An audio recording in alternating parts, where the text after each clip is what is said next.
Hi, சம்யுக்த வியஞ்சன்னா என்னன்னு பார்க்க போகிறோம். சம்யுக்த வியஞ்சன்னா ரெண்டு வியஞ்சன் letter join together to make சம்யுக்த வியஞ்சன்.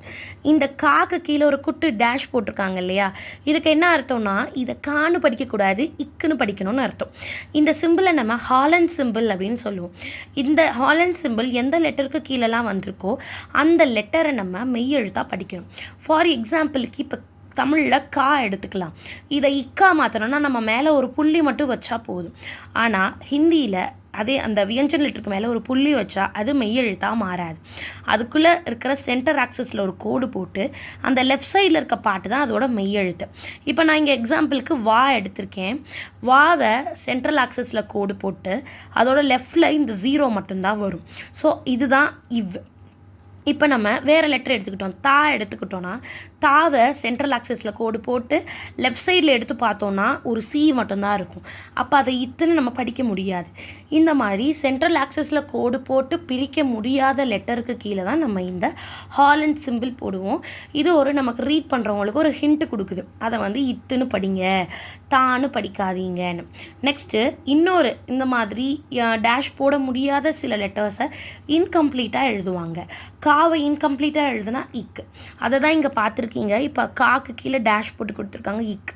ஆனால் சேர்த்து எழுதும்போது இன்கம்ப்ளீட்டாக எழுதியிருக்காங்களா, இக்கு கா. இப்போ ரீட் பண்ணலாமா வேர்டை? ம இக்கி மக்கி, மக்கினா ஃப்ளை. ம இச்ச இர் மச்சர் மஸ்கிட்டோ. த இத்த இர் தத்தர் ஸ்டோன். ச இது பா, அதான் இப். இப்ஜி சப்ஜி. இப் யா லா பியாலா. த இக் தா தக்தா. பூ இஷ் இப் புஷ்ப். இங்கே ரெண்டையும் சேர்த்து இந்த மாதிரி சம்யுக்த வியஞ்சனாக எழுதியிருக்காங்க. இஷ் இத். வி இஷ் இத்தர் விஷித்தர்.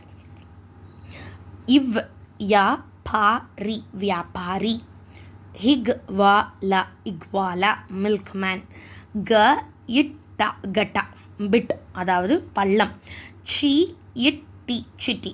ஸோ இனிமேட்டு நீங்கள் ரீட் பண்ணும்போது இன்கம்ப்ளீட்டாக எழுதியிருந்தால் மெய்யெழுத்தாக படிக்கணும், கீழே டேஷ் போட்டிருந்தா மெய்யெழுத்தாக படிக்கணும், சென்ட்ரல் ஆக்சஸில் கட் பண்ணி லெஃப்ட் சைடை மட்டும் எழுதியிருந்தால் மெய்யெழுத்து படிக்கணும். ஸோ இந்த சம்யுக்த வியஞ்சன் உங்களோட ரீடிங்கில் உங்களுக்கு யூஸ்ஃபுல்லாக இருக்கும். தேங்க்யூ.